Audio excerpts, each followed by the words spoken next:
guys, I'm Meredith Brown, co-founder and brand strategist and digital trainer with Authors Ignite, and I'm here today to tell you about Pinterest for 2021. And I have my notes right here, so let's dive in. The first thing I want to remind you guys, and just make sure that you keep this in mind the whole time, is today what I'm going to be talking about is a business account for Pinterest. This isn't your personal account where you're pinning pictures of your dream kitchen or how to clean Tupperware. This is your business account, and you sign up for that on Pinterest. So keep that in mind. But first of all, I want to say that for 2021, less is more. So what that means is don't add your pin to a ton of boards, even if you've done that in the past. Pinterest is slightly changing their algorithm and the way they do things this year. So you only want to put your pins on your best performing and your most keyword heavy boards. Basically your boards that get the most exposure. And you also want to try not to pin more than 15 to 25 times per day. So that includes fresh pins, repins, all of it. You don't want to do that more than 25 times per day. And the reason for that is if you do more than that, you'll get flagged as spam for your business account, which you don't want to have happen. And also it helps ensure that the pins that you do end up pinning are more quality over quantity, right? So this is key over pinning old content, which used to be fine and used to be the way of things. But for 2021, again, they are changing things. So an example of this would be that free stock photos have probably been used before on Pinterest in multiple pins. And so those images are gonna flag your pin as being an old pin or a repin. It's not a fresh or a new pin. So what you're gonna do is you're gonna have to use either paid stock photos or create your own image, whether that's in something like Canva, which Jessica's gonna tell you a bit about, or whether that's literally taking a photograph on your phone or digital camera outside.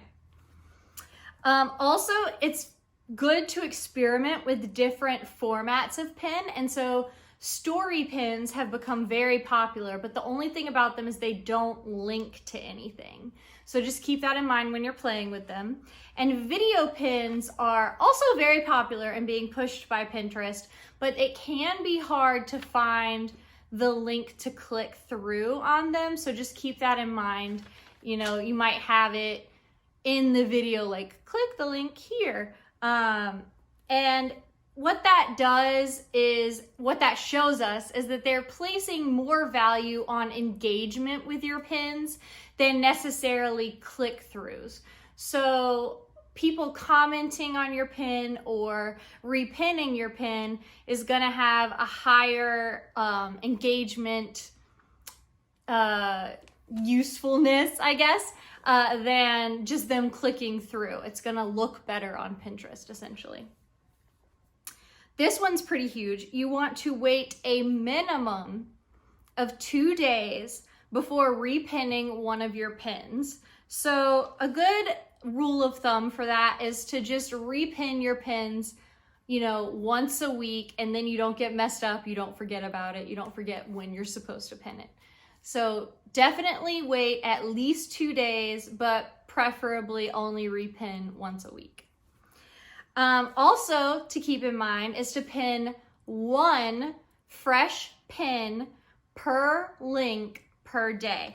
So what that means is you don't want to batch post a lot of pins that all lead to the same link, because that comes across as spam to Pinterest. So what you want to do is one pin that leads to a specific link, one pin that leads to a different link, one pin that leads to a different link, and so on per day. Also, you want to try to focus on only pinning your own content as opposed to repinning things that others have made that have already been out there. Pinterest is putting an emphasis on this, and it's definitely really useful and a great thing for business accounts because you can just focus on your own content and you can focus on, your stuff instead of worrying about repinning other people's. Also, broader topics that answer bigger questions are gonna generate more engagement for your pin. So, keep in mind how people use Pinterest when they search things. You definitely want to put all of the keywords, including the most niche keywords you can think of, on the pin, but for the title, keep it very broad and general, and more people will interact and repin and engage with it. So a good place to look for that is Jaaxy, Jaaxy, which shows keywords. Pinterest Keyword Tool shows similar keywords to ones you may have already used. And then just the Pinterest search bar, if you start typing a word in, it'll bring up topics that are popular. So it's the most used or most searched topics for that time. And also about keywords, you're gonna wanna put some keywords into your Pinterest display name, not your username, but your display name, and also rename your board titles to include those keywords, and that just helps them show up in people's searches. So I kind of mentioned this earlier, but Pinterest is the only site where you literally want to focus on posting 90% fresh, original content that is yours. So links to your website, links to your store, links to your books, as opposed to only 10% of repins from other people. There's no 80-20 rule here on Pinterest. We're focusing on 90-10, and they really want you to focus on trying to sell your product and focus on your brand. So it's different than other social media platforms, but it's very good for you as a business person. One thing that you want to keep in mind also is to enable rich pins. So if you're using a WordPress site, all you would have to do is go to your plugins and enable Yoast SEO for WordPress. And then that will allow your pins on Pinterest to have more information about you and enhance your branding. So it will lead to your website and have a little bit of information about you at the bottom of all of your pins, instead of someone having to, specifically click through to see who you are and what you're about. Something that you want to do, I think this is hugely important, is to have one board per type of content that you're putting out, solely for that thing, right? So if you're a blogger, right, you want to have one board that's just your blog posts. If you've been interviewed on podcasts, then you want to have one board that is just the podcasts that you've been interviewed in. Even if it only has one pin for now, that's fine. You can populate it more as you get interviewed more and you become more popular. So for authors, what that would mean is you would want to have one board per book. So you don't want to have all of your books on the same board, because then you're just cluttering it up. You're getting less engagement. You're not utilizing Pinterest to its fullest. So if you have one board per book, you can put all of the keywords on that board, all of the keywords in the pins for that board, and you can make your own pins for it by doing character studies. You can link to your book to buy. You can have, pictures or videos of the locale in your book. This is great if your book is set somewhere exotic. Maybe they're on a cruise in the Caribbean, or maybe, it's just somewhere different than where most people, quote unquote, live. So keep that in mind, because that's a big one. Also, you want to definitely utilize the showcase feature on your profile. So what that means is you're going to pin your top 5 boards to the top of your profile. So those could be your most relevant boards. If you're an author, it could be, your books up at the top, or it could be your best performing boards, the one that get the most engagement, the ones that, have the most pins, or it could be the boards with the most keywords on them, ensuring that you show up in people's searches. So just Play around with it, whatever works for you, but your top 5 will be pinned at the top.